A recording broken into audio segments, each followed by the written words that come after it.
我和谢随东的婚姻始于一场相亲，长辈撮合，见过3面，领了证，就进了洞府。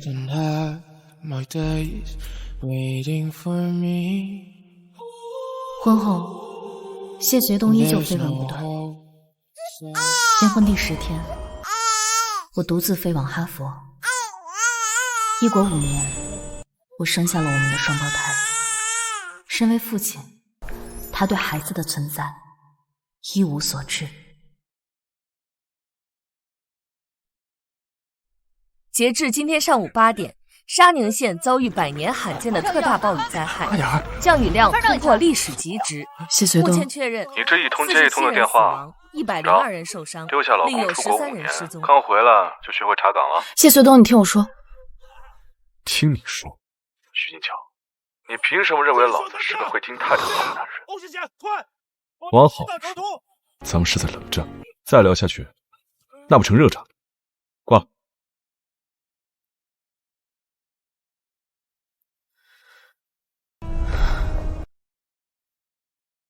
顶级3代谢随东陪同大陆影星黎清雅现身香港跑马地妇产医院。许医生，你老公到了吗？村民说被困时打通电话了。在电视里。啊，原来是互联网老公啊！真没想到，许医生您这么高冷又高知的女神，也想给他当老婆？谁不想呢？我也想。这男的长了一副玩得很开的脸，和他结婚那不糟心一辈子，嫌自个儿命长吗？哦，对了，许医生，您可以出院了。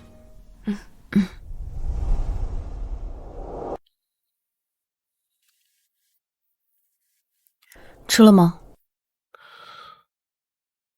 关心老公啊。不过你看哪个做妻子，关心老公的语气，跟问候敷衍路边的狗一样。徐金桥，也只有你了。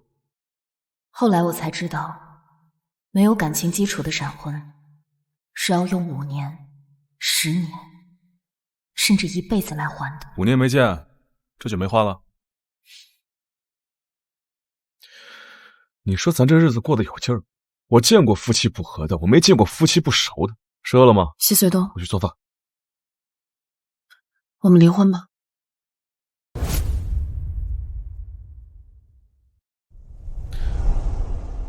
全麦面包加黑咖啡，还是黑松露芝士口蘑烩饭？或者我们家谢太太下个凡，来个鸡蛋煎饼。啊，给您，拿好。谢谢。哎，不谢。这煎饼放的什么？好吃到一天要买2套。你给我发消息，一天有2回吗？哎，转，哎，抹匀点。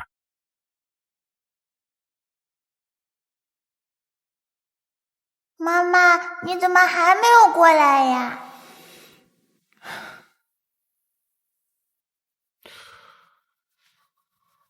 饭不吃了吗？饿着肚子赶着去哪儿啊？问你话呢，去哪儿？出门。你是出门还是出轨啊？穿成这样。我穿成哪样了？太严了。谢太太，你出门还是得顾忌着点儿伴侣的脸面嘛。你见过我出门穿的不守男德吗？那你就别守，你穿开裆裤都没人管你。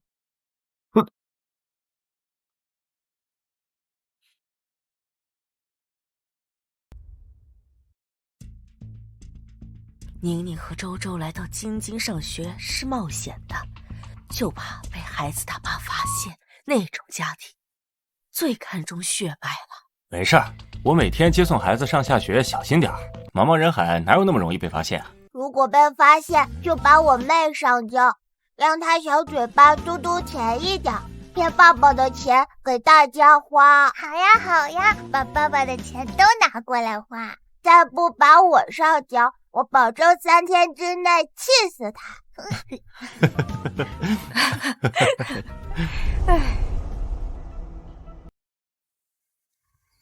下一位。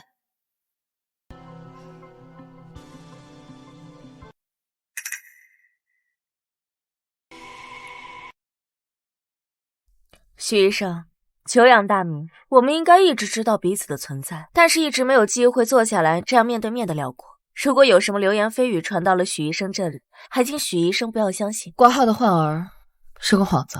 当然不是幌子，我怎么会故意占用医疗资源呢？表姐，你过来。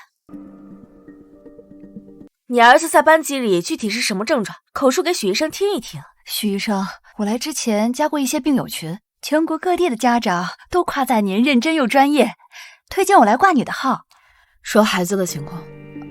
对，孩子，我的孩子今年7岁了，一直都好好的，就是最近老师突然跟我反映，说他在班级里听课不认真，经常走神。我这才上网查了查，怀疑是不是得了癫痫。孩子没来吗？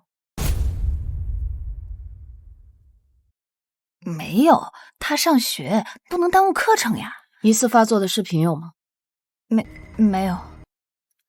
这位妈妈，这个病不是感冒，不是发烧，它病因复杂，需要做的项目也很多。叫下一个。好。您来一趟是什么都不带啊？连最基本的孩子都不带，这叫许医生怎么看？你是这个科的医生，你对待病人家属什么态度？你叫什么名字？我一会儿去你们领导那儿投诉你。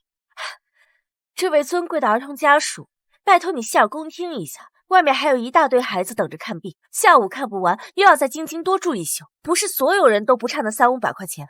现在这态度够好了吧？再好，我可就不会了。抱歉，许医生，是我们准备不充分，我们下次再来。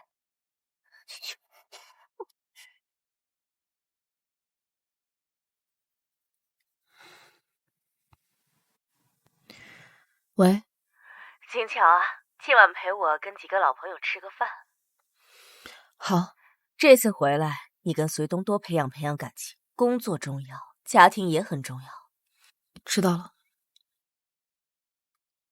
盼多少年了，才盼到我儿子谈婚。我和他妈去年多愁啊！你们家博文那可是年轻有为啊，哪轮得到你们夫妻发愁？我可听别人说了，都是博文挑别人。彤彤和博文第一次见面，那可是100个不同意，嫌我们家博文比他大10多岁。几位叔叔阿姨都在呢，跟几个朋友在隔壁聚会。我听经理说，我妈来了。徐医生，昨晚睡得好吗？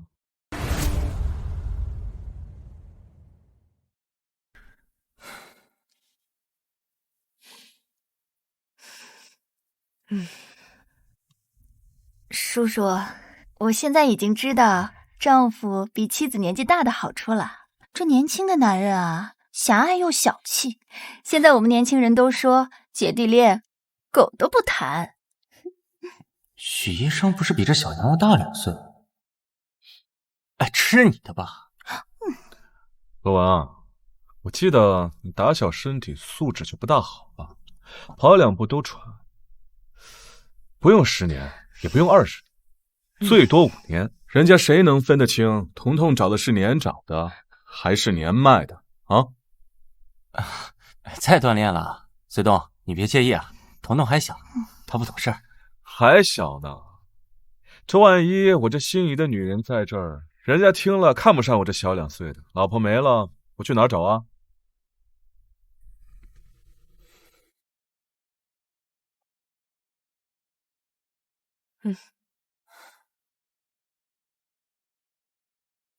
这管天管地的，还管人家姐弟不姐弟的，扫兴了，各位先坐，走了。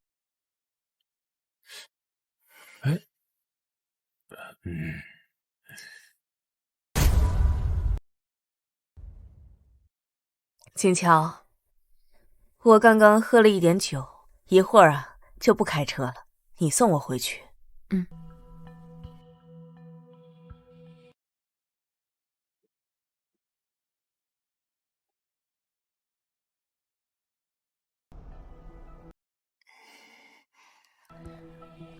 丈夫和其他女人的绯闻传得沸沸扬扬，你这个做妻子的不采取一点举措，金桥，你太端着了。我能怎么办？狗发情能阉，谢随东能吗？如果你是说对付外面女人的举措，我想不出。如果您有经验，可以传授给我。做妻子的管不住自己的丈夫，还指望谁来替你管？这句话本来不应该我来讲，但你父母去世的早，我一直把你当亲闺女一样疼。生养他的人都管不住他，如果真叫我一个外人管住了，岂不是让生养他的人心寒？许金桥，在你没有嫁进谢家之前，你那可是对我乖顺的不得了。我怎么记得是您当初3番5次撮合我和谢学东，说看中我临床与科研贡献双强，社会影响力正面又突出，还说随东娶我进门是捡到宝，还是说您在骗公公和随东，并不是看中了事业，有什么别的全家人不知道的目的？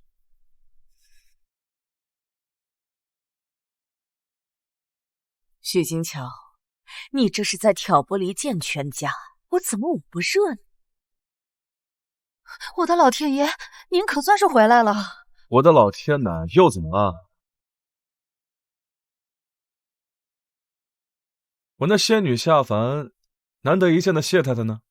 我说一句，他顶一句。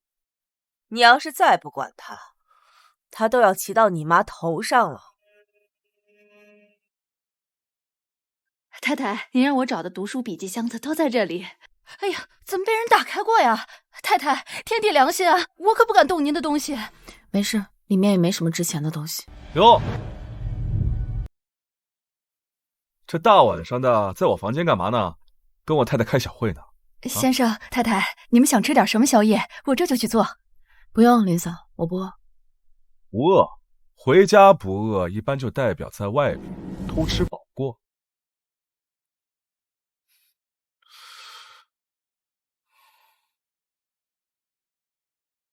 经验的人一起去哈佛，他身上的奉献和使命感，我们的学生时代结束。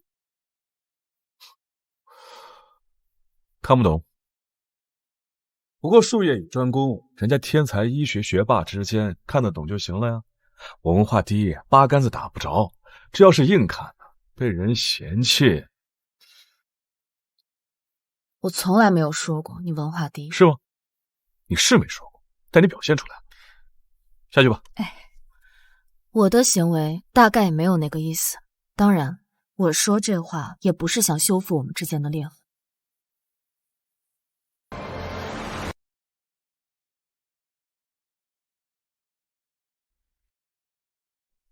有意思，我们之间竟然还有裂痕了。有裂痕的前提，是不是代表我们严丝合缝的粘在一起过？谢太太，你认为我们什么时候合过？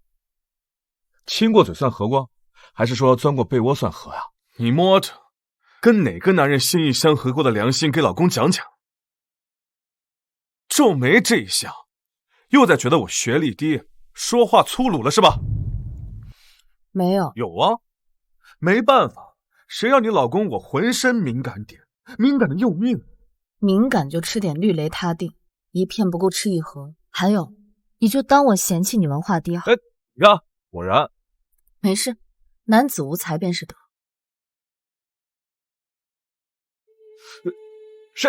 谁无才啊？我。妈妈。今天带着俩孩子去幼儿园面试，我可太快乐了。我就把他们刚送进去10分钟，幼儿园园长亲自笑呵呵送出来的，说这孩子教育的非常好，而且10项全能，没有短板。园长还有说什么其他的吗？他哪敢问呢？你也不想想，这孩子的身世都被你编成什么样了。正好，明天我有空，我去接他们放学。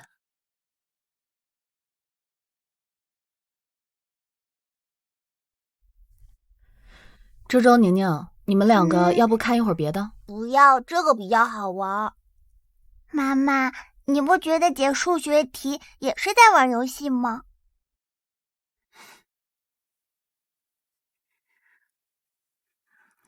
喂，青桥，你还记得我吗？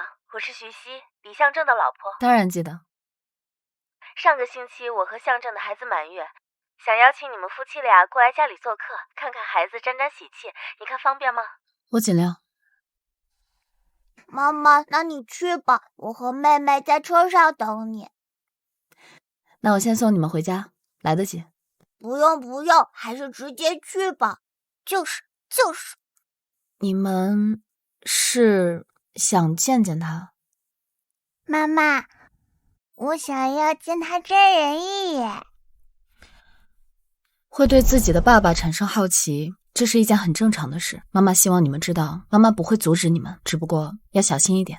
你们的爸爸是一个警觉性和侦查能力极强的人。如果在你们没有确定要跟他生活之前，一定要小心。我们在车里不下去。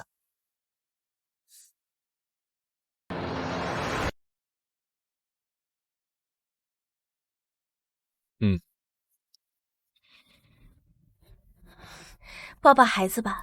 我先洗个手。哎，隋东，网上你和黎家那个小私生女的绯闻闹得沸沸扬扬的，要我说你要真有什么，趁早断了，还是安分守己吧啊！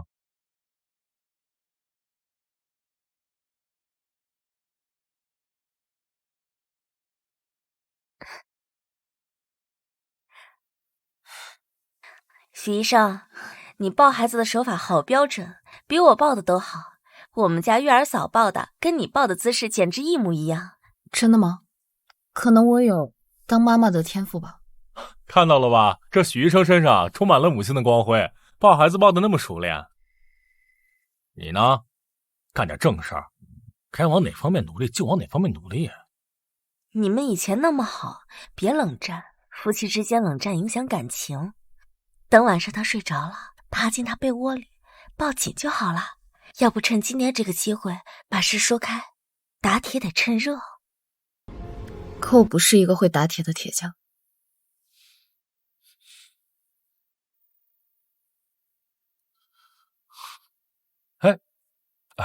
我先去一下。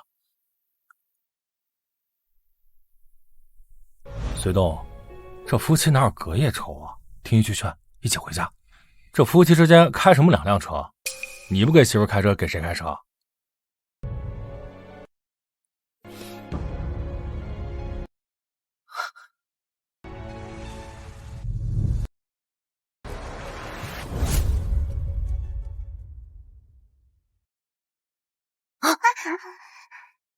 劝什么劝啊？你有看到我和他有爱吗？行了，别劝了，回去。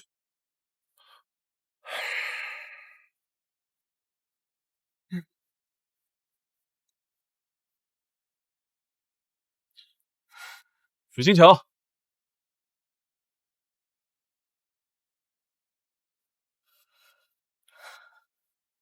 谢太太，是不是有些自视甚高了？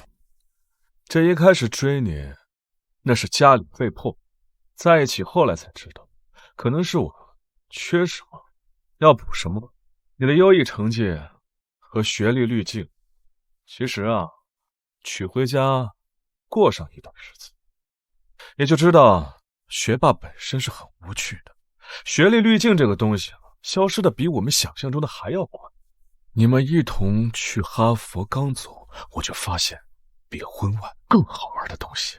这一对比啊，学历太好，太过正经，没意思啊。对了，那套婚房你该住，我是不会回去的。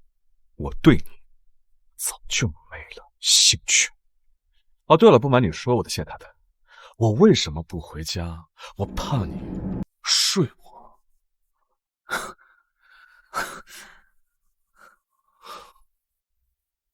你怎么追到我发小家里来？是不是结婚那10日让你很是难熬啊？也是，像我这种综合素质高的很难找。我这一向冷脸的谢太太，这一抱的时候就羞涩的乱七八糟，哭得我见犹怜。怎么，喜欢我更粗暴的对待？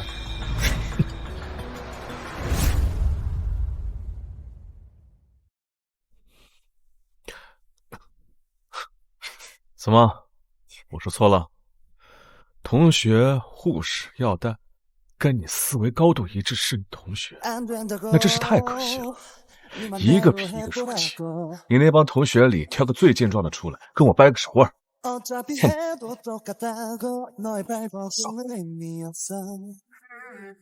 我受不了了，我要打他！如果我连妈妈都保护不了，我还算什么男人？哥哥，不要冲动。不过，我也有点想打他。你别去了，你跳起来够得着他膝盖吗？枪呢？把枪给我！不要去，哥哥。妈妈说你和爸爸长得很像。没事，我装外国人就行了。哟，西宝！你是哪里冒出来的小屁孩？见义勇为是吧？啊！放开我！怎么，你也看他好看啊？你把别人家小孩放下来，放下！我不放，放下！我要替他家长好好管教管教。你这个神经病，放下！小孩，你快点走，快走！这男人为了躲避水枪，还把脸埋进妈妈怀里，这也太弱了。妈妈却很强，难道这就是宋奶奶说的为母则刚？哎，快走！哥哥，快走！媳妇儿，这么爱我，你真的想以天为被，以地为床？是不是看人家都有孩子，你也想要了？我也可以，你这个基因生下来会高考就行。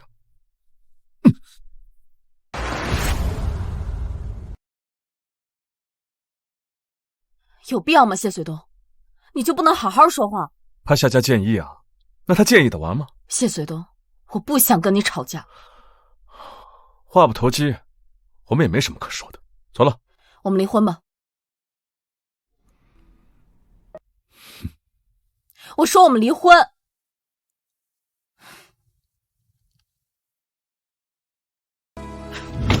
谢随东，我们离婚吧。其实我们早在4年前就该放过彼此了。是的，这也是我人生中最糟糕的4年。你没有什么其他想说的吗？财产的分割，法律自有规定。以前你心甘情愿赠予我的，我不会返还。比如医院附近那套房子，离婚要走的程序，我随时可以配合你的进度。至于婚房别墅里的东西，我这周末也会尽快回去处理。离婚当然没问题，可我一向只许自己放火，不许别人点火。你在国外跟谁好过？背着我跟别的男人过没过上好日子？有啊，不光点了同胞的灯，还点过洋灯，体验感特别好。你想要的绿帽子如愿给你，开心了吗？我从来不否认我对你有过短暂的心动，但心动这个东西怎么说呢，特别不值钱。彤彤说的也没错，年下比不了年上一点，年下太好搞定了，给点甜头就像狗一样的发情粘人。年上不一样，让早就热烈过的人再疯狂一次，可太委屈了。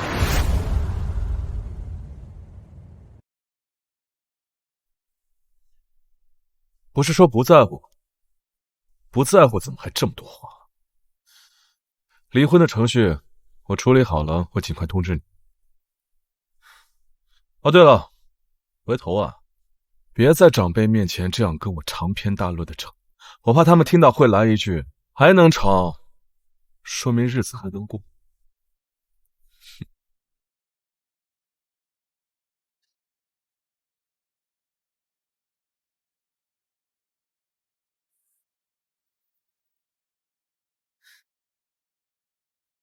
妈妈，你当初看上他什么了呀？这个问题有点不太好回答。网上说了，爸爸属于天龙人，别人会喜欢上他，不是很奇怪的事情。但妈妈也很优秀啊，为什么会喜欢上他呢？我猜妈妈，你是不是学习学疯了？没有学疯，他也有可取之处，这点不可否认。可取之处什么呀？你不是说网上说爸爸是天龙人，他还挺接地气的，没大架子。那是接地气吗？妈妈，你要分得清那是接地气还是接地府。好了，该睡觉了。看来明天还要回一趟婚房，收拾东西。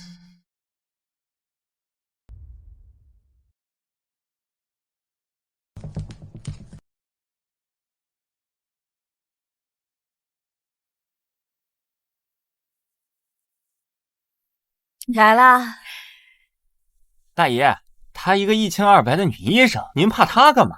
当婆婆的跟她说几句话，还至于叫上我和我妈来啊？你太高看你大姨了，大姨老了，哎，遇到现在这种蛮不讲理的年轻人啊，一点辙都没有，吵不动了。吵不动您打呀！我还以为大嫂是一个高学历学霸，有涵养。现在听您这么一说，这分明就是一个会装的绿茶婊子。走，一起上去会会他。他要是敢对您不恭敬，您就一巴掌往他脸上狠狠的打，往肿了打，我就在一旁帮您摁着，您看行不行？好了，走，先进去。哎，走吧。哟，这不是许医生吗？清高什么呀？在医院和各种公开场合装的好像一个学术大佬，其实就是乡村里面拼出来的小家子气拜金女，还是一个被老公玩了1年就玩腻了的最没用拜金女。峰峰，妈妈警告你啊，以后娶老婆可不能娶一个这样的女人，给她钱她都不知道怎么花，一看呀就是小时候穷日子过惯了，突然攀上高枝儿。可是又没有别的千金名媛身上的气质，瞧瞧这一身的清贫相。表嫂啊，什么是上嫁，真的懂吗？其他家世比你好的都知道遵守婆家的规矩，谁给你的底气让你在夫家耀武扬威？你也不怕我表哥回来活活打死你？哎，我真的不理解，隋东好一阵子了啊，放着那么多千金名媛让他随意挑，他挑来挑去，挑了个最上不了台面的。就是你说说看，他这样子死读书的，能认识几个奢侈品标啊？那也不耽误我认识弱智草包。被千姐像牵狗一样牵出来咬人，还真以为自己得到重用。你在得意什么呀？谢随东不喜欢你了，不要你了，他已经有新的目标了，冷暴力逼迫你主动提离婚，你不会看不出来吧？住口吧，胡说什么呢？姐，我哪里讲错了嘛？他现在就是你们家隋东衣柜里面一件可扔可不扔的破旧衣服，占着地方又没人穿。啊！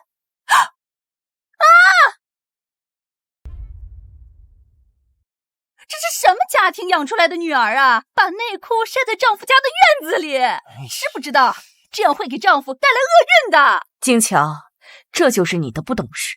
女人的内裤怎么能晾在院子里呢？你丈夫的一切你都不考虑吗？大清亡了多少年，女人的内裤不能晒在院子，那我晒在谢随东的脸上，让他用他的阳刚之气给我晒干。你还要往隋东脸上晒内裤？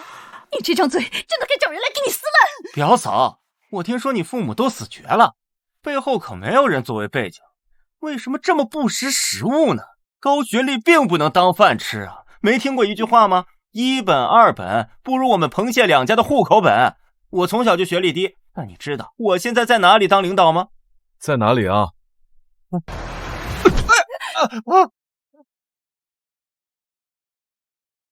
把他给我抓起来！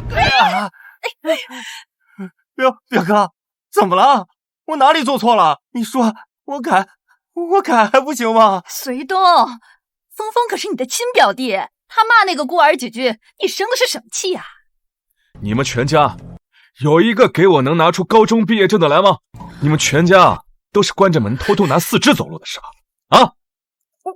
你表哥还在，婚还没离，当1天老公，站1天老婆的岗，找死都没你这么超劲道。滚回去道歉！如果你说的没有唱的好听，就滚回来继续挨踹。去！我这知道，表嫂，对不起，我错了，我知道错了，我已经道歉了，你就原谅我吧，表嫂。我和你妈是亲姐妹，那峰峰和你算亲兄弟啊！对，家里人吵几句嘴啊，你就偏袒着一个外人。峰峰有什么不对的，你好好说，上来就踹，这脑子踹坏了可怎么办嘛？就你们家这猪脑子还用踹坏？生下来就不太行吧？谢随东，你讲话太难听了。我还有更难听的呢。我本想说这上帝用边角料造他，但我想想，这不符合科学逻辑啊。上帝也不背这锅，这纯属就是你和我那直不起腰来的淫妇，精子卵子质量不行。姐，你说句话呀！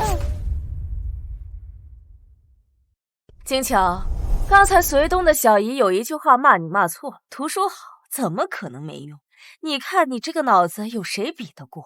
话没说几句，但句句难听。现在的好了，把全家人都逼疯了，只有你一个人冷静地表演着受害者的角色，情绪没有受到半点的影响。我又不是领导，我天天上班，哪有精力情绪是？可我说的也没有错呀，随东，你根本就不爱你的老婆，一个被你弃如敝履的女人，我们当长辈的还不能斥责几句吗？你自己都虐待的人，我们自然也不会好好看待喽。我虐待老婆？你没有吗？哼，刚结婚那年，你老婆可没这么瘦，幸福的满面胶原蛋白。再看看现在，瘦的跟个纸片人一样。都是女人，谁没被老公扎过呀？谁没失恋过呀？这个时候啊，最容易减肥了。老婆，你瘦了吗？新婚时是最闲的阶段，现在天天工作，忙起来自然也就瘦了。结婚时的麻辣鲜香是一点都不停啊！老子一个24下完美老公，变着花样把老婆的肚子和嘴都喂得饱饱的，结果换来老婆的忘恩负义。你能放开了吗？你还没原谅我呢，表嫂，我知道错了，你就原谅我吧，对不起啊，表嫂，我以后见了你面，保证给你当牛做马，我以后肯定对你好，表嫂。我哎呀，你那什么声音啊？吐字不清，黏黏糊糊的，让你道个歉。你在这给我装可怜演柔弱，谁让你表白了？给我重新来！是不是表嫂答应和平离婚，我就算立功了？表嫂，你长得这么漂亮，其实犯不着对感情太认真。不是有句话说得好吗？你若盛开，清风自来。表嫂，你已经盛开了，清风随后就来，你不用吊死在我表哥身上了。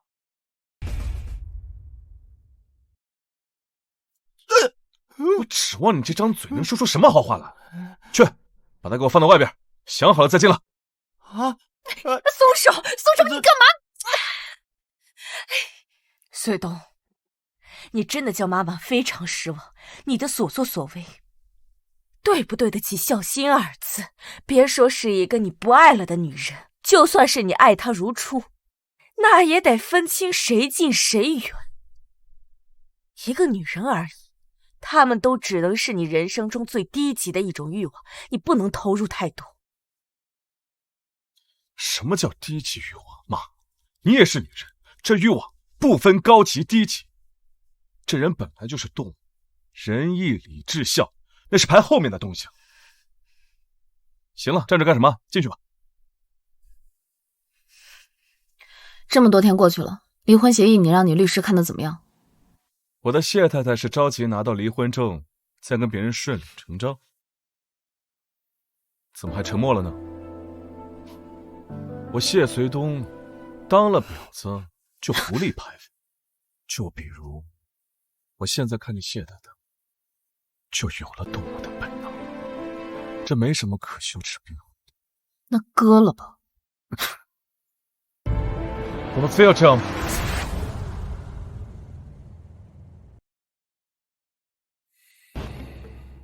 不是都说男女关系发生之后没个几年的时间很难走出来吗？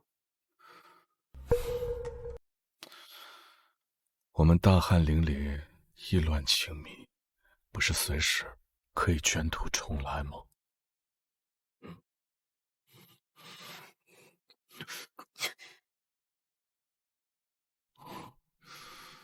你和别的男人喧嚣的间隙，有没有一丝丝的想过我？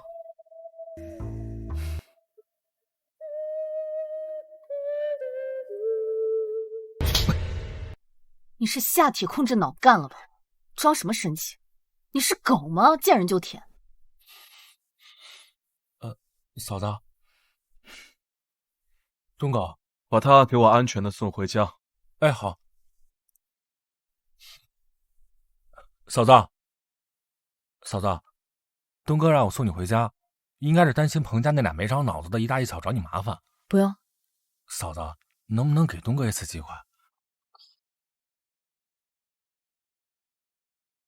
能不能给东哥一次机会？还是算了，是我多嘴，我怎么像个封建余孽？陈昂，我不否认他的专业能力强的让你崇拜，但是在男女这件事上，他配不配做人，你清楚的。那好，既然提到这件事，我问你，你东哥和黎清雅到哪一步了？离婚这件事，黎清雅不逼一逼他？嫂子，我真的不知道东哥发展到哪一步了，而且我也没见过黎清雅。陈昂，你是一个很好的人，记得不要跟他学。他既然给你资源，你就好好利用。人往高处走。嫂子，你对我那么真诚，我居然还要把你往东哥的火坑里推。其实有一次东哥回来，他的脖子上面有一处很明显的草莓印儿，还是那种新鲜的。我知道那2天东哥根本就没见你。谢谢。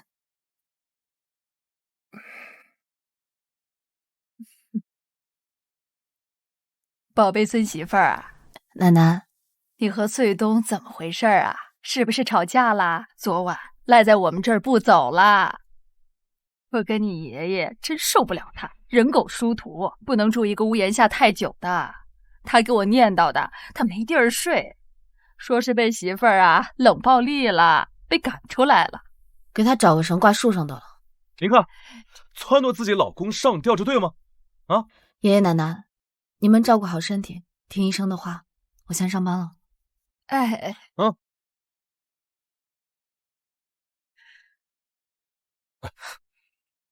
我来谈离婚。进来吧。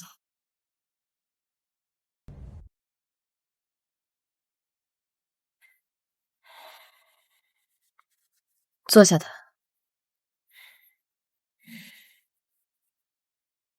谈什么谈？你上当了。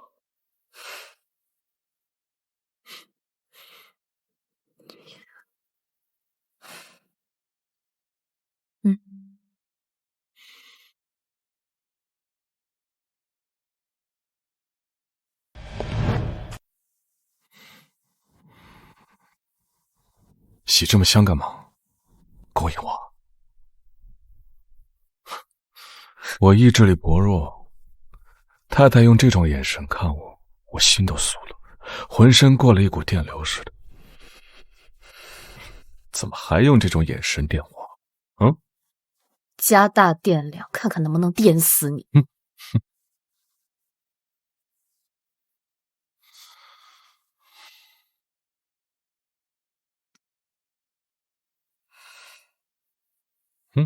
这什么？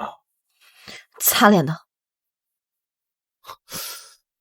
改天我也买2块小毛巾用，谁还不是个宝宝了？我还纳闷呢。我突然想起来，咱们俩谈的时候，你怎么不让我叫你宝宝？原来太太不是不喜欢当宝宝，是不喜欢给我当宝宝。我今晚留下好不好？谢随东，发情了，麻烦你去找别人。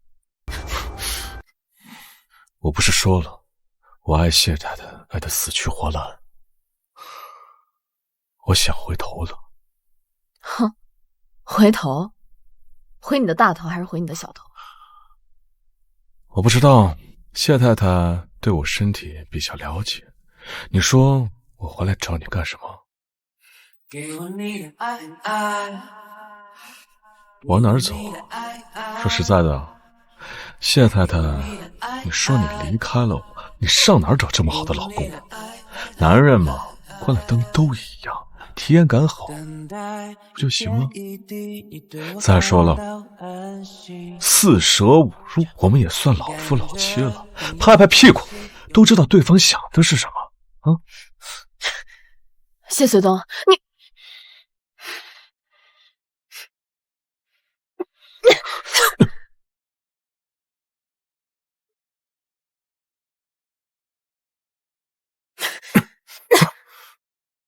谢随东，你看不到我的痛苦吗？我现在看到了你的痛苦，你的痛苦非常具体，那就是我。许金强，你回答我，你有没有后悔当初跟我在一起过？我特别后悔跟你在一起过。可以，回头跟你前任复合了，你记得带过来给我见见，我看看他到底是何方神圣。至于其他的，希望你以后生活一切顺利，一切都好。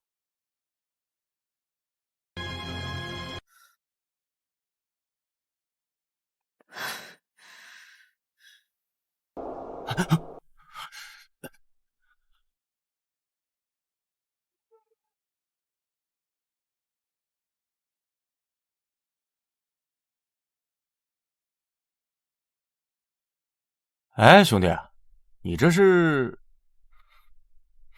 被老婆赶出来了，你呢？哎，同病相怜啊！这年头，女人呢真不好搞定。你住3204啊？对啊。我还是第一次碰上你啊。我怎么记得对门是个年纪不小的女医生啊？好像是个独身主义啊。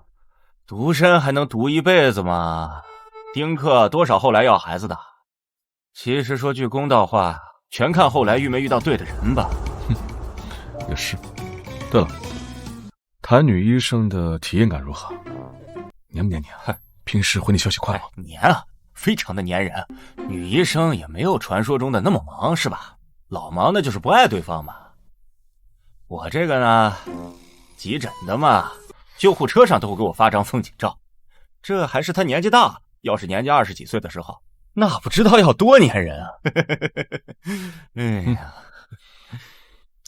没关系，错过了你妻子的青春期，别再错过人家的更年期。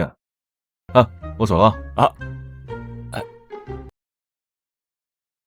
哎，更年期，你帮我查一下许金桥对门3204是不是住着一个男的？如果是，你帮我查他。我说谢随东，你这有点疑神疑鬼了吧？邻家男人也不符合你抓小三小四小五的范围吧？裴福州，你知道年羹尧为什么死吗？行，你说查我就给你查，你给我形容形容这倒霉蛋的特点，不好筛选。看着不高，看着没什么文化，那点墨水好像全都纹身上了。上次答应陪我去吃蟹宴，今天本小姐亲自来打，许医生赏个脸喽。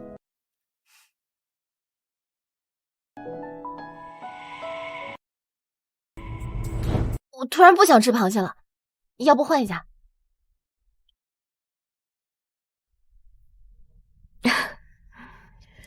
这次又是什么新闻？黎清雅的还是谢学东的？还是黎清雅和谢学东的？你知道的，我不是逃避的性格。黎公主，像你这样在蜜罐里泡大的公主，有很多影迷朋友啊，要我们主办方务必问问，您认为一个男人爱上一个女人真正的样子是什么样子的？我和大家一样了，是一个普普通通的小女孩，在恋爱中也想成为被对方捧在手心里的小女孩。方便分享一下您和您爱人的相处模式吗？有没有吵过架？一般吵架后谁先低头呢？呸！我真的是要吐了。懂这个圈子的都知道，这种采访会提前给出台本，主办方也没胆子擅作主张，炒作这么大个意思，他逼宫还能逼得再明显点吗？他霸道的很，算是我粉丝口中的爹系吧。我们也各自有身份，暧昧不清的拉扯了几年。在捅破窗户纸之前，他背地里为我做了很多。直到有一次我喝醉酒，鼓起勇气问他，我们是什么关系？是掩盖在伟大友谊之下的畸形关系吗？那一晚我们就发生了关系。哇，黎公主真不把影迷当外人，女孩子也有追爱的权利啊。我们是合拍的，但也会吵架，也会分分合合。他又是那么高傲的男人，怎么可能对我主动低头？那最后黎公主还有什么想对影迷朋友们说的吗？你们放心，嫁他我会考虑，孩子我暂时不会生。我怀过孕这件事也不是秘密，如果我不是一个把事业放在第一位的女人，我也不会主动打掉这个孩子。毕竟这是多少女人梦寐以求的龙种。哪来的龙种？分明是狗杂种！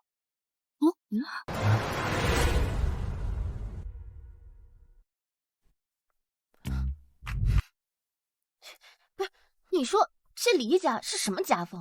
我要是他爸妈，今晚回去肯定打死他。他真的把互联网当成他和谢穗东的床了。想起来了，他是私生女来的，上梁不正下梁歪。我就说了，换一家，我都怕他一不小心能生一个。这是什么？昨天某人发情，回头了一下。回个屁的头！他是让你说他的。乖宝，你还好吗？我很好，事实证明，破房子谁住都漏雨。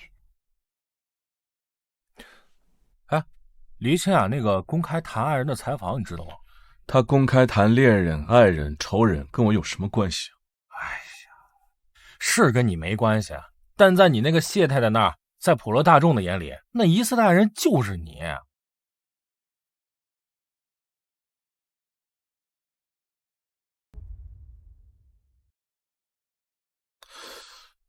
谁在乎？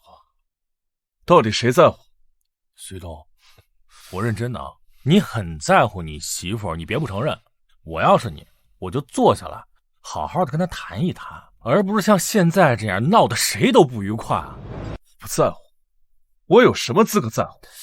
我在国内，只是他随时想到了就要玩一玩的男保姆。那可是你在国内查小3、小4、小5，你说会不会那个方向错了呀？要不我再查查国外那段时间？你笑话我呀？喜怒无常的死冤死！先生，明天是中秋家宴，您过来吗？他回来了。太太说他不来。怎么就让他回来签字离婚就这么难呢？走了。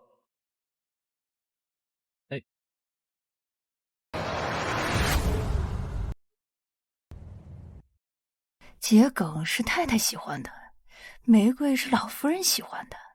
哎，用哪个呢？我出老命了，这可不能怪我擅作主张。谁让你们都没说过该怎么布置？叽里咕噜的做法呢？啊！哎呀，我看这花素淡优雅，我以为是中秋节摆放的呢。不过先生要是不喜欢，我这就把它换掉，这就换掉。布了撤，撤了再布，给你开那么高的年薪，让你在这磨洋工啊？那我不撤了。倒杯咖啡去。哎，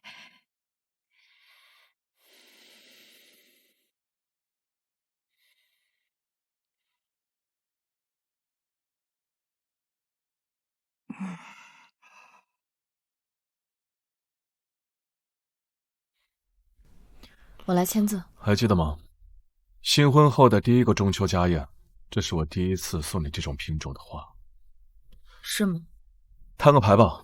其实我送你这花，是喜欢，是冲着这花的花语纯洁、温柔，象征着温婉端庄的特质。其实都是骗你。我送你这束花，我觉得它特别像你。奶白奶白的，干净的，不染一点杂质，特别适合落在我这种没素质的混蛋手里的。谢穗东，混蛋够了吗？好聚好散很难。徐金桥，你知道的，像我这种混蛋说不出什么好话，你指望我说好话，这辈子是不可能了。你觉得谁说话好听，谁不混蛋，你找他去。谢穗东，你确实是个混蛋，是个流氓，是个人渣。所以放过我，让我去找不混蛋说话好听的。是啊，像我这种嘴毒的人，你觉得我能是什么好男人？真要有了孩子就要生呗，我又不是养不起。我错了，我下次一定做好措施。现在想想，那时候跟你吵架真是多余。你那么卖力，竟然一次意外都没有。在生殖科，夫妻做到了一定次数，没有动静，可能是男人少精、死精。下次结婚，建议谢公子去看看男科。徐金桥，我再问你最后一遍，离婚认真的吗？我想好了，不是赌气。谢随东，我只想快点签字。好啊，既然这婚都要离了，算算总账吧。混蛋东西，结婚满打满算5年了，中间聚少离多的，加一起相处时间还没半年，这严格来说，你们还是新婚。谢太太，我错了，行了吧？你什么态度啊？错了就是错了，你还加个行了吧？我这心脏呀，就是被你爷爷这一辈子说了无数个行了吧给气出来的。说我干什么？先管孩子。景乔，今天中秋节你吵架也不看看时间和场合。我不要求你平时尊重我1分半分的，但今天爷爷奶奶都在，你这样做多少有点不懂事了吧？签字吧。签字？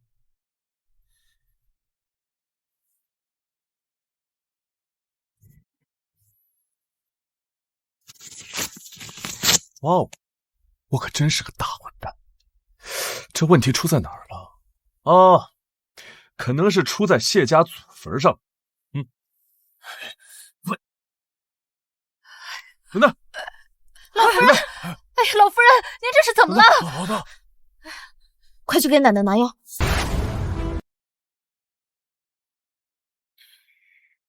奶奶，你哪里不舒服啊？我这撕个离婚协议，怎么还撕出了这个效果？你问奶奶哪里不舒服啊？你一说话，奶奶浑身就不舒服。好孩子，错肯定不在你。好孩子，奶奶说主持公道，就给你主持公道。爷爷和奶奶呀，不封建，但凡封建了，5年过去，还能不催你们要个孩子？奶奶，瞎主持什么公道？他外边有狗啊！许金强，我说的没错吧？随东，你也老大不小的了，怎么还改不掉你身上犯浑的这个臭毛病？乔乔啊，学识好，教养好，长得好，有责任心，还有爱心，人家呀配不死你。奶奶，你好好休息，我还有事，就先回去了。奶奶，我也有事，就先走了，你好好休息啊。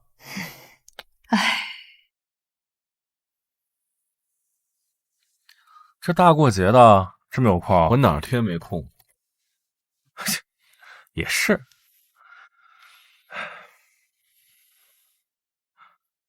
喂，不忙，你怎么了？哎，你儿子怎么了？我在纽约回不去，我媳妇儿也不在，家里没有人能去。你们谁有空啊？赶紧装成我儿子表舅就去一趟。你儿子不是班长吗？表现一直很优异，怎么还被叫家长了？别提了，人外有人嘛。最近我儿子班上转来了一对龙凤胎，真正的基因彩票。听说姐妹俩各方面全能，典型的别人家的孩子。我儿子跟人家其中的哥哥起了冲突，老师主张双方家里来人调和一下。我明天有个必须到场的局，实在走不开。这样，我问问明天谁有空，替你去一趟。我去吧。老师，我爸爸妈妈吵架了，一个吵完飞去了前女友定居的纽约，另一个连夜飞去了前男友定居的芝加哥。这次是谁来解决呢？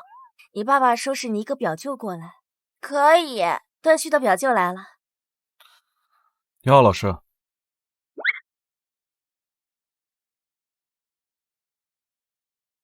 来的是我爸爸，到了你就把2条花臂露出来，找茬挑刺，实在不行无缘无故暴揍一顿他。上次在你妈妈门口我碰上他了，再见面肯定不行，我让你们送奶奶过去啊。不用，我和妹妹可以应付。喂，宁宁叔叔。哦，是这样啊，怎么都没空的吗？好，我跟对方家长沟通下，再给你回个电话。段旭表舅，是这样的，宁宁和周周2个同学的家长，一个在忙，一个同学的家长临时有事，打电话说都没办法过来了。您看，段旭的家长也忙，没事。你妈妈呢？你不是说你妈妈很厉害吗？正因为我妈妈很厉害，很伟大，所以现在忙得离不开她的工作岗位。哪像你的家长，好像很闲，大概平日里对社会没有任何的贡献。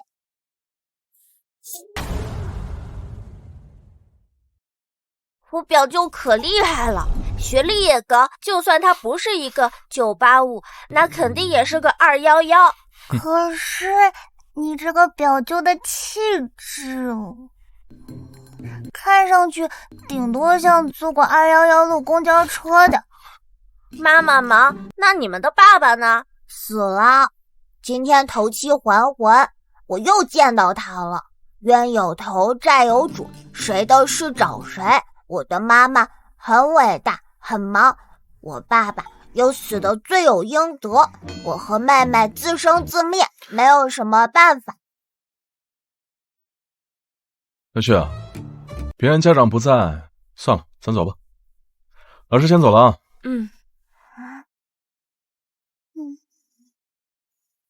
就这样。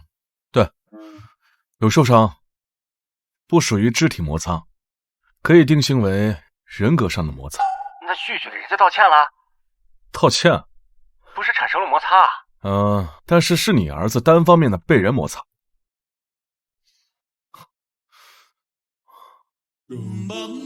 需不需要送你们回家啊？不需要，我和哥哥不需要你。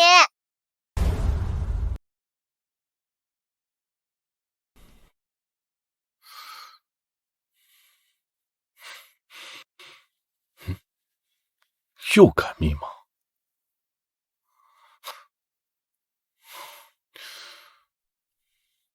徐金桥，你是不是有什么事情瞒着我？金桥，我们什么时候回来的？今天早上。站着干嘛呀？怎么不进去啊？来的这么不是时候，你让我们夫妻聊，当着外人的面怎么聊啊？谢学东，你别跟谁说话都这样。许金桥，我是你的狗吗？我要听你话。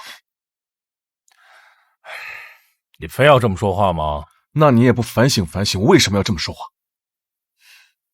别说了也好。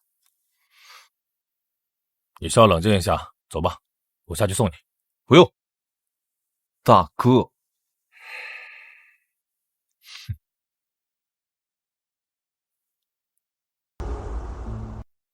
你没事吧？是他不像话，但也没办法，没人能做得了他的主。没事，大哥，我去给你拿书。好。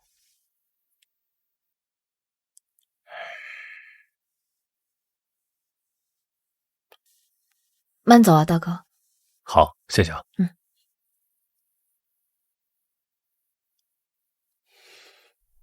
周周，你和妹妹在哪儿呢？先别上来。妈妈，我和妹妹在小区里玩，我感觉有一个很高个子的男人在跟踪我们。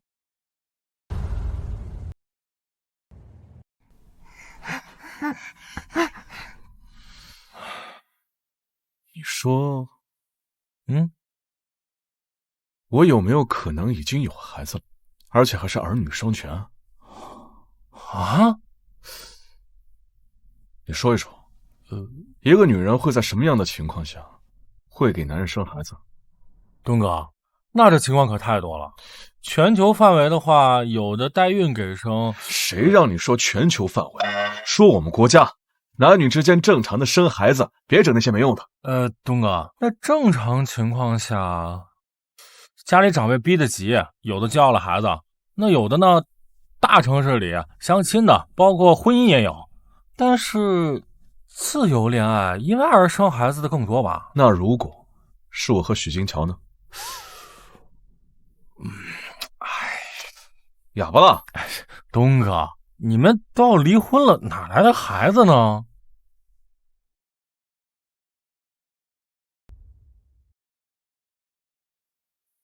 你们还遇见了什么奇怪的人和事吗？妈妈，你放心，没有人近距离靠近我和哥哥，我和哥哥也没有受伤，哪怕一点点伤。所以没有人从我和妹妹身上取走血液、带毛囊的毛发、口腔拭子、唾液等等。你们怎么知道我在想什么？因为我们和妈妈是一体的呀。宋奶奶说妈妈没有家人了，但又想要有血缘关系的家人，就从自己的身体里分出来了2个崭新的你自己。妈妈，你放心，我们是不会离开你的。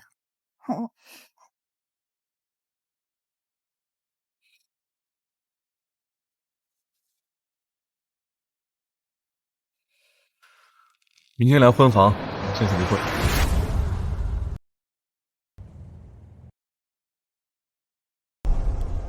谢随东，我们好歹夫妻一场，和平一点结束。如果今晚你不签字的话，我会着手准备的。我们谢太太这个小身板，生了孩子还生了2个，应该不是顺产的吧？我大概率猜测应该是剖腹产。谢随东，你胡言乱语什么？长这么大，我从来没有急于挣脱一个人到如此地步。离婚以后，我甚至不会跟任何人提起我嫁给过你，简直就是黑历史。我签字。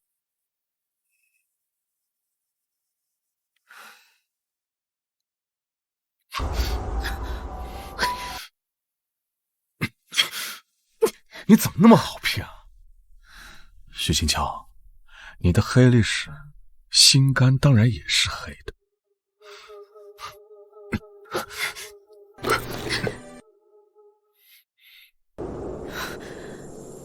果山，真可怜啊！好好的怎么就出车祸了呢？留下孩子一个，真造孽。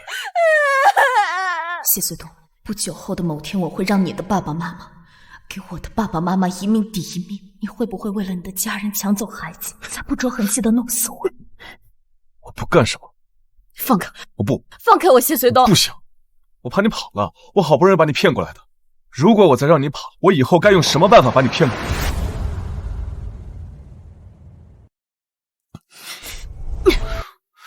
金桥，对不起。你解释一下，你肚子上的疤痕是怎么来的？想了这么久还不说，是在想找什么借口？阑尾炎手术这种借口就别说了，很影响你们学霸的水平。其他的腹部手术你也不用说了，否则我会去其他家的医院友善的去要说法。说话。谢随东，我在国外想起你恶心的切腹自尽过。国内的自杀方式没有这么变态。别说了，你说的我都信。你看，男人就是这么好骗。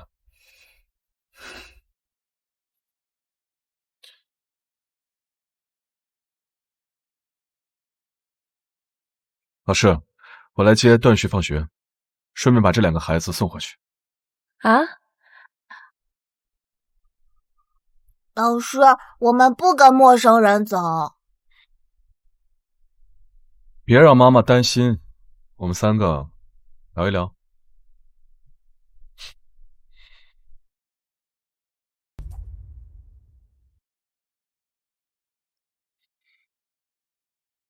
段旭的表舅。换个称呼。这位叔叔。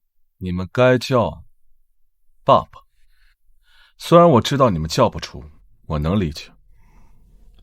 因为我小的时候跟你一个德行，就是因为有另一个基因稀释了我的基因，所以你们现在变得比我小时候更有个人样。那你想怎么样？你可以说了。你们乖乖听我的话，我让你们做什么你们就做什么，为了促进我们的家庭和谐。我们凭什么要听你的话？卖给你了吗？我们又不想认你。是这样的，虽然我可以利用法院的传票来威胁你，但我不是那样的坏人。那怎么办呢？你们说说，我挑能答应的答应。我们回去考虑考虑。也行，我第一次当爸爸，不太了解。加个联系方式呗。我们只有电话手表，加不了。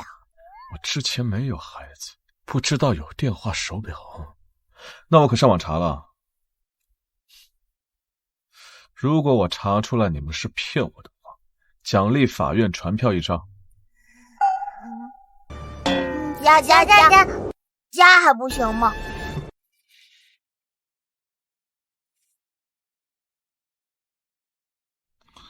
那这样，你们回去告诉妈妈，她想聊，随时来找我。那事已至此，我们一起吃个饭吗？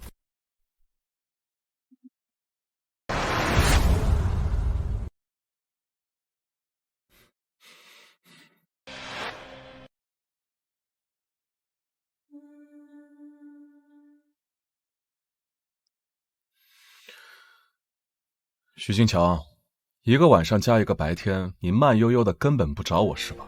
你需要冷静2天。哦，我还需要冷静。那你知道吗？今天的事情，但凡是换做一个老男人，你知道他会怎么处理吗？他会一纸传票送到你家和你的单位，不考虑你和孩子的心情，只看最终的争夺结果，就是这样。我们之间能不能痛快一点，有个尽头？你想要什么尽头？我想要的尽头是两不相欠，互不打扰。那不好意思，满足不了你。谢随东，我们之间没有必要为了伤害对方做出这种无谓的纠缠，这样会逼疯婚外的第3个人，让人家觉得没有被公平对待。第3个人还想要公平对待，那老子要不要8抬大轿给你招婿进门呢？要说你那个前任真是一点用处都没。那倒也不是，书呆子有书呆子的好处，他可以给孩子当家教，他教好了，我可以高薪聘请。我说的是黎清雅，你说的又是谁？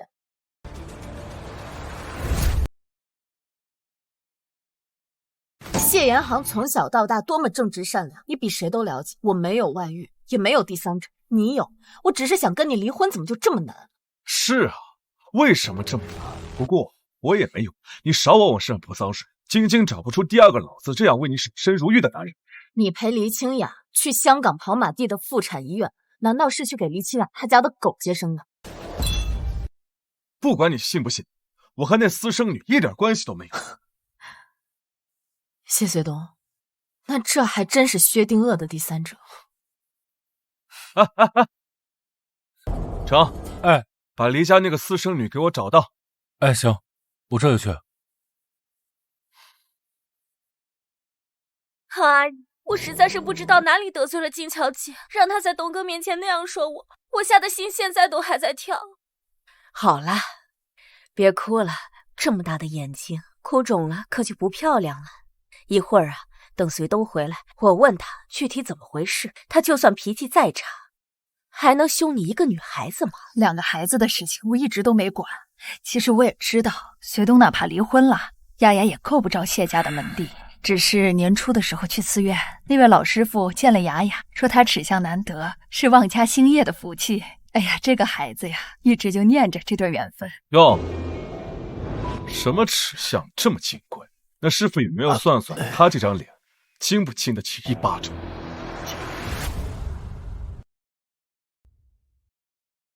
随东，你怎么跟雅雅说话的？你看你都吓到她。谢太太都快跑了，我有什么脸色跟她好好说话？让开！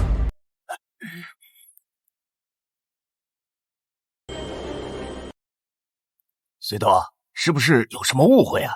雅雅，你是不是不懂事，哪里惹随东不高兴了？快给个交代！别给我交代，给谢太太一个交代。从1个半月前香港妇产科医院交代，说错1个字，我饶不了你。你凶他干什么？网上的新闻我都看过，不过就是媒体的捕风捉影罢。晶晶哪个有头有脸的人没传出过绯闻？你难道要把所有的人都抓起来，不依不饶的挨个审问，非要搞得一家人鸡犬不宁？鸡犬不宁？妈，这整个家都是你一个人在说，要不你宁一下？我没想听，是你儿子非要带我来。说，说完，让坐不住的人赶紧走。我这个人又坏又贱，这说不定我会打女人。今天说错一个字，小心你的舌头。报道里只有东哥的侧脸和那辆车，我的照片都是单人的，根本没有同框。而且我和东哥都那么多年没有见过了，微信、电话什么都没有。天天倒贴，我就算这个婚离了，也不想惹得一身骚，是找不到下家了。你觉得我会看上你这种被人嫌弃的私生女吗？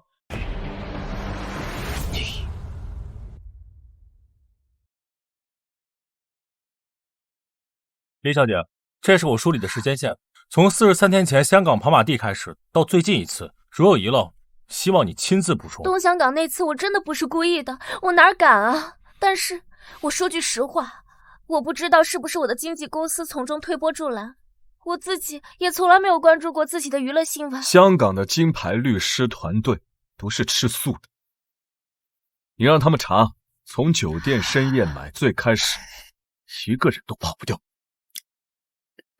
是我做的。还有这个，黎公主公开大方谈爱人，这又是谁？许医生，是我一时贪心，我这1个多月鬼迷心窍了，尝到了绯闻的甜头，就如法炮制下一个。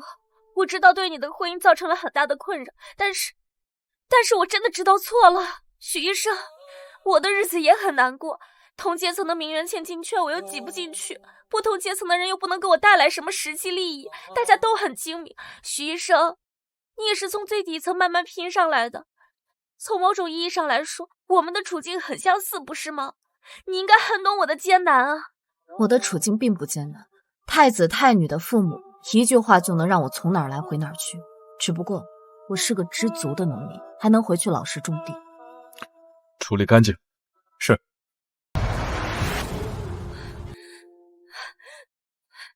许金桥，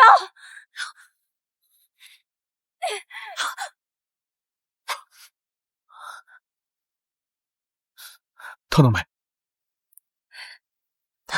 我没事。随东，快叫医生拿冷水来快呀！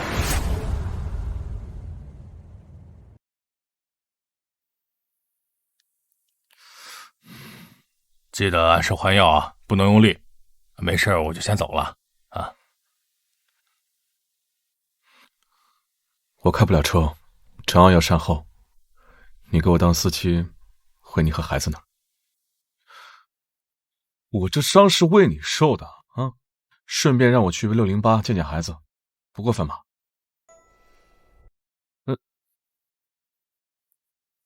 跟上。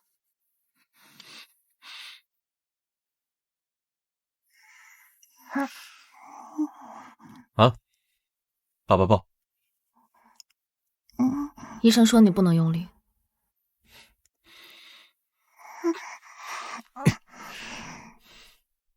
你抱我和妹妹下来，别抱我嘛。去，拉妈妈过来一起看，妈妈的心情会好点。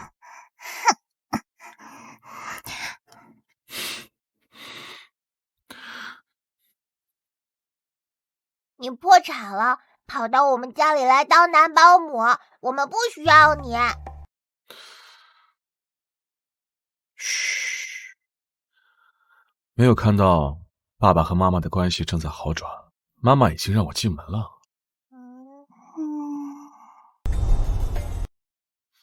吃饭了。谢随东，我们谈谈吧。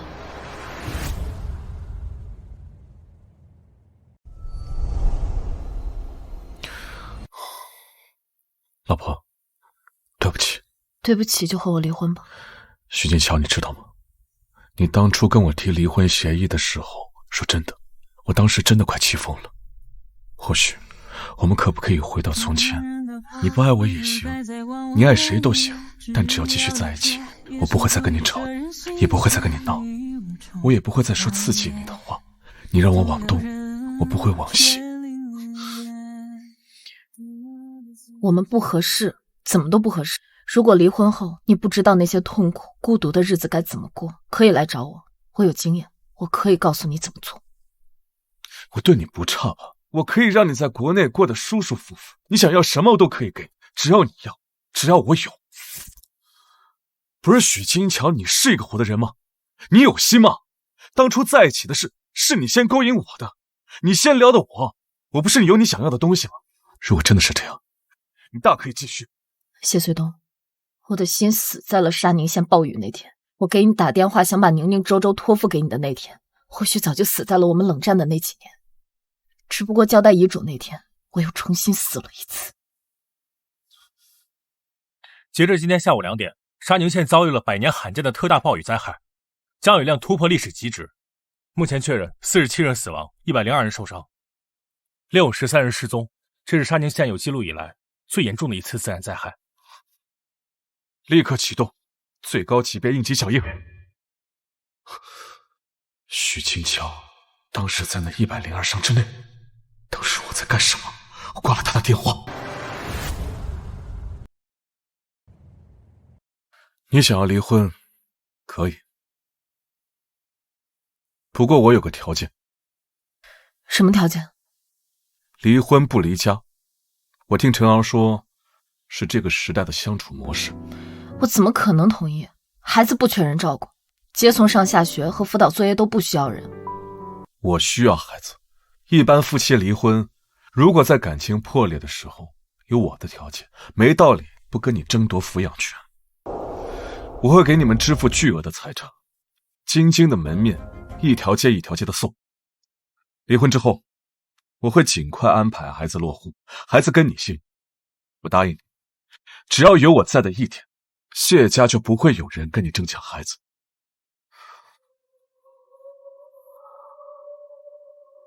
离婚之后，我们彼此完全是自由的。我们的目标只是为了搭伙养孩子。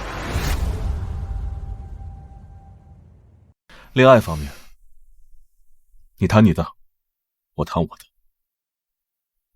别让我看见就行。我们的目标一致，就是为了给孩子营造一个和平欢乐的环境。恕我无法同意你这无理的要求，定期探望才是正确的。谢随东，你是个人，是个活生生的男人，不是一条狗。很多时候我其实看不懂你，我想来想去，只解出来一种答案，那就是你的自尊心在作祟。你不接受是我主动提出来离婚。我没有跟你想抢过孩子，如果要抢，我早就抢了。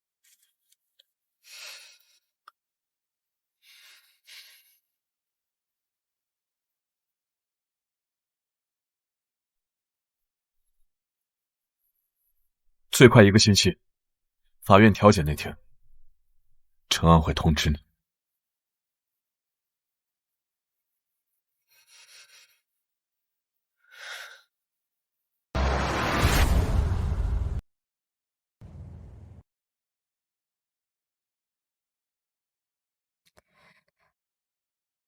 金桥，妈妈顺路来看你，还没到出诊的时间吧？你先去忙吧。好的，徐老师。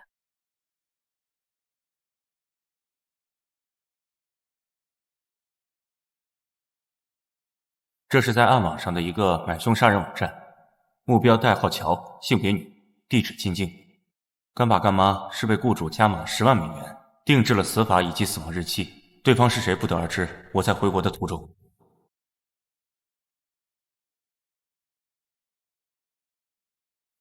跟谁发信息呢？这么投入，把我晾在一边。我在回复叔叔的消息。昨天刚签完字，还没有拿到离婚证，今天就改口叫叔叔了。结婚这5年来，我也没有叫过你们，不是吗？不像话，实在是不像话。你和隋东没离婚的时候，你就不应该跟他爸爸私下联系，懂不懂什么叫避嫌？现在你们离婚了，那就更不应该。你存的那点小心思，你自己知道。我不知道，阿姨，哪怕我和谢学东离婚了，我也依旧把叔叔阿姨当作良师益友。哦，对了，小学6年级的时候，老师让每个孩子说一说对未来的畅想，您猜猜，我的畅想是什么？我的畅想是，长大后我一定要来到京津，亲眼见一见你。叔叔阿姨是我人生第一精神支柱，是我活下去的勇气和目标。你这个女孩子，心思太重了。是阿姨心思太重，您对我不信任，对叔叔也不信任。在电视里，你们可是模范夫妻，私底下相处却冷淡的像陌生人。人要为自己的所言所行付出代价。许金桥，你好自为之。嫁给谢随东这几年，是他带我一次次回老宅长见识，可是他太混蛋了，私底下溜门撬锁样样都会，就连你们锁的那么高密的书房，他都可以打开。你进书房了？干什么了？学习。我死后，那些我从你们身上学到的，我会替你们装订成册，宣传发行。谢老师、彭老师这样的人，理应桃李满天下。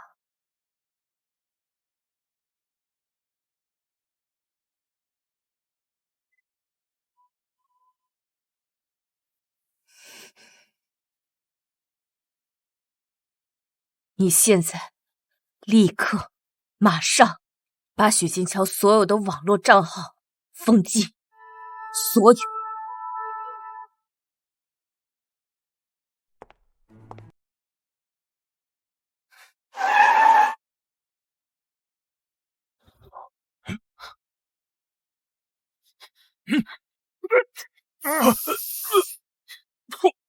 放开我！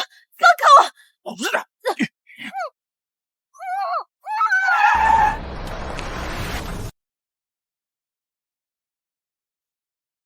干什么？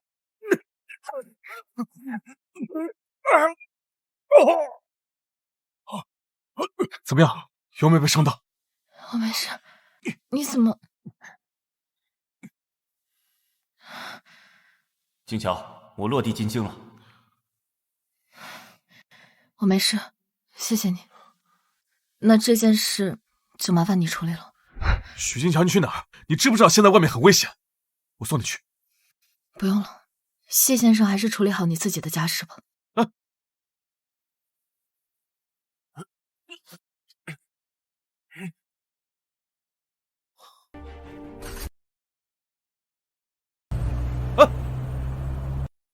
给我查查，这谁派过来的？好，交给我吧。说，谁让你来的？谁指使你的？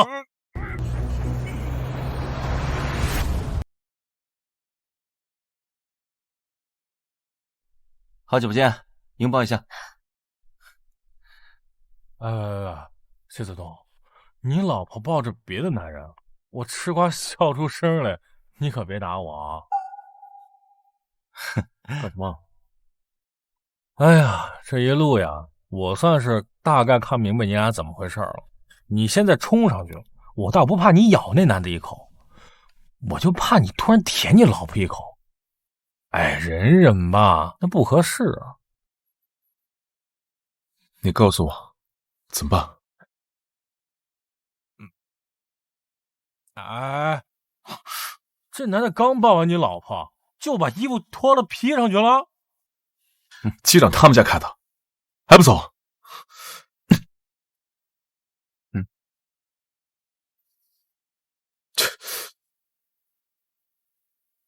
哎，你这喇叭呀，就跟你对你老婆大爷一样，仅你可见，忍忍吧，啊！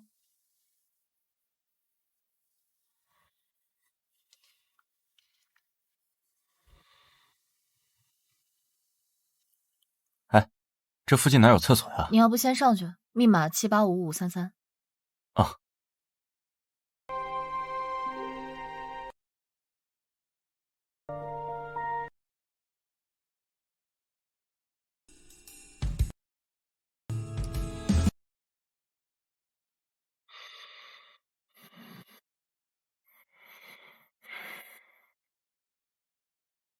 你以为你韩国欧巴？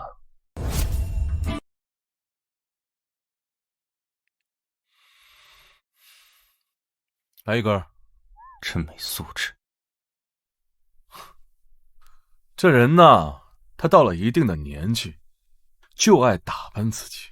我姐说了，他30岁才开始喜欢粉色。兄弟啊，你真的显老，难怪这么喜欢打扮。你性格都这么坏了，脸长得年轻一点也情理之中啊。再等10年8年就可以讨老婆了。不过现在不行，年轻不懂爱，讨到了也得离。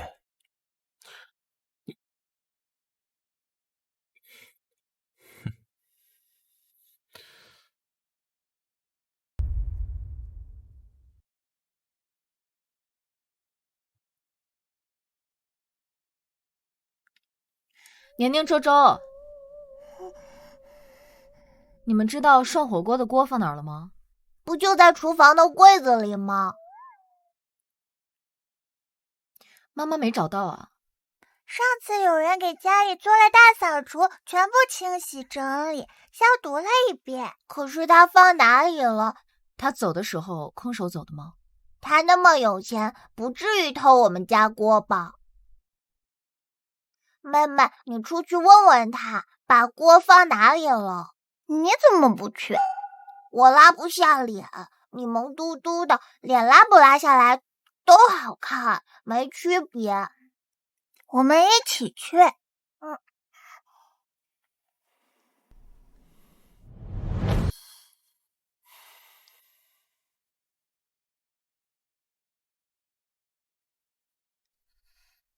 我给你当牛做马还不行，家务活我都干顺手了，你不得找人帮衬帮衬？哎呀，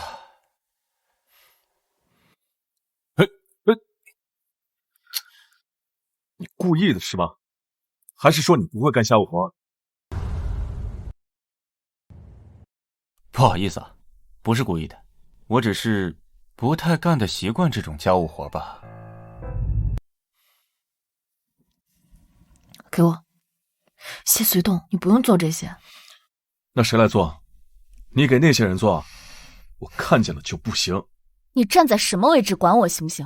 姓许的，我告诉你，那个非主流又小心眼，报复心又重，他故意把我烫伤，我心大，我没跟他计较。你不得给我涂点烫伤药吗？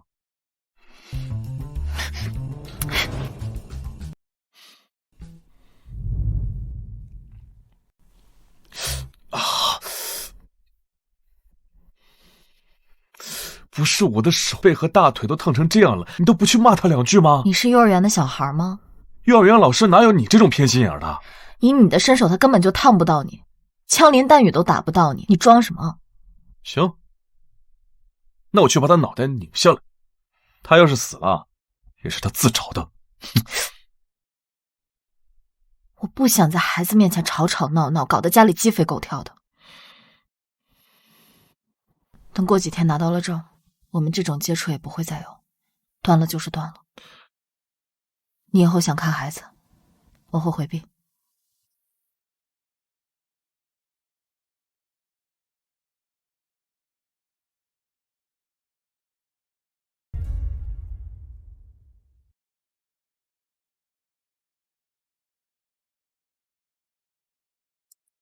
爸爸先走了，你们早点休息。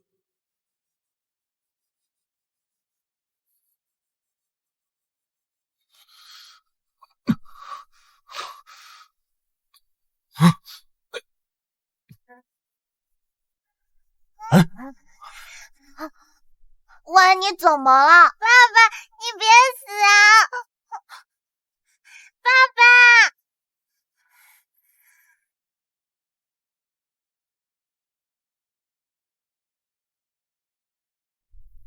发着烧还到处乱跑，死不了。我亲爱的前妻，我想尿尿，你回避吗？我先出去。其实我也没什么事儿，你醒了就行。我先回科室。徐金桥，你知道，我是一个除了爱情的苦，从小到大没有为任何事情牵肠挂肚的十分傲慢的人。你一个人生下2个孩子，抚养2个孩子，这是我心上解不开的一个结。沙宁县山红，你给我的遗言电话，成为了我心上的第2个结。还有第3道心结，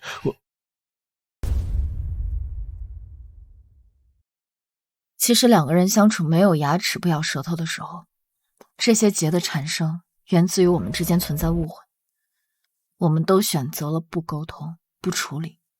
那你想没想过，我这样的人为什么也等了几年才提离婚，才找你沟通？因为这几年里我在做很重要的事，那些事没做完，我就不处理你。其实从恋爱到新婚再到现在，你的热情我回馈的大多数都是冷漠的，你知道的，我本身就是一个非常冷漠的人。理智不是坏事，冷漠也不是你的问题。整个京津，大多数人都在忙忙碌碌，保持着恰到好处的冷漠。你只管冷我，我热乎点，我再也不气你了。许金桥，许金桥，你知道吗？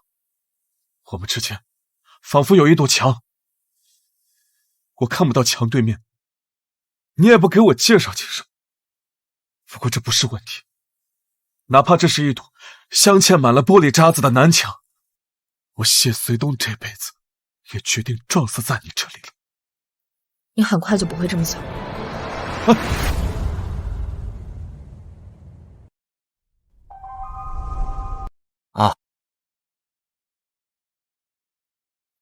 感谢各位的光临。谢某人此生无所憾，唯有家庭和美，甚是珍惜啊！哎呀，我们也倍感荣幸了。气色真好。是什么呀？谢氏集团董事长谢爷和林志虎被实名检举，涉嫌谋杀。这怎么能谋杀呢？这么大罪名啊！哎呦，谢爷，彭英志，我们是联合调查组的人，现接到实名检举，请配合我们回去接受调查。诬陷，这是诬陷！究竟是谁？是谁在背后搞鬼？是我。实名检举人许金桥。这是补充证据。涉及21年前彭英志买凶杀人、制造车祸、杀害我父母许文山教授夫妇的全部证据。你胡说！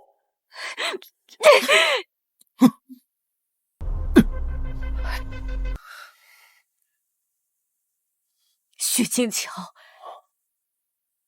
你这个忘恩负义的白眼狼！我让你进谢家，你竟敢！触犯法律，就要接受法律的制裁，这不是家事，是罪行。谢随东，我是你妈，你居然帮他！要是没有我，哪有你的今天？自己的罪行，自己承担吧。这都什么时候了啊！你还指责你的家人？随东，别说气话，现在不是计较你爸妈过错的时候，当务之急是不能让他被带走啊！谢随东，你这个是非不分的蠢货！如果我今天的成就是建立在别人的鲜血和冤屈上，我宁可不要。调查组同志，带走吧。请配合。儿子怎么了？这么你怎么了？老谢，老谢，叫120吧。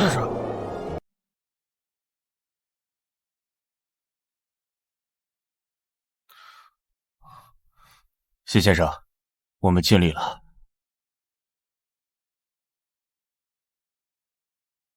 谢先生，我们尽力了。谢老爷子是突发性的合并脑出血。这是从谢老先生贴身的衣服口袋里面调出来的，上面写的是给谢先生。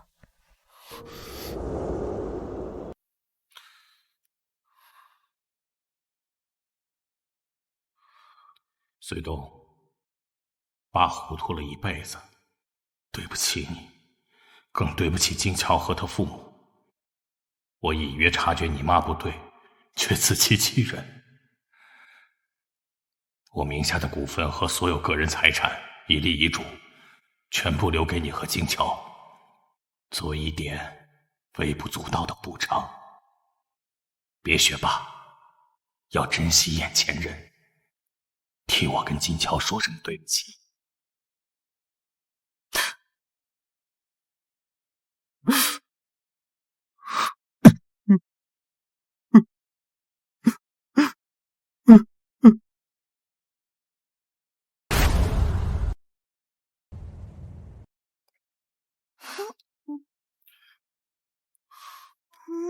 妈妈，是爸爸。哼，他又来了。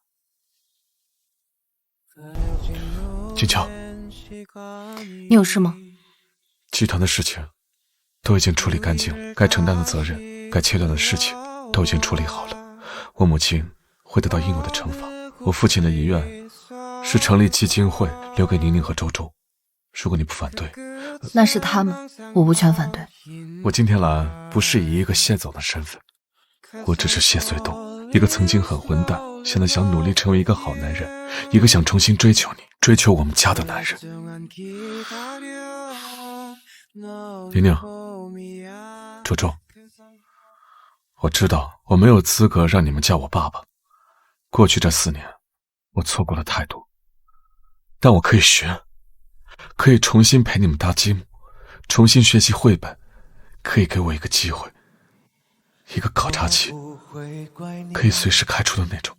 对我的伪装，天使在人间是该唱。金乔，我知道以前对你的伤害无法轻易抹除，我不求你立马原谅我，我只求你能给我一个机会，一个重新追求你和孩子的机会。这一次没有阴谋，没有家族负担，只有我谢随东，一个想追回孩子和妻子的人，可以吗？妈妈，蛋糕看起来很好吃。蛋糕糖分太高，1周只能吃1次。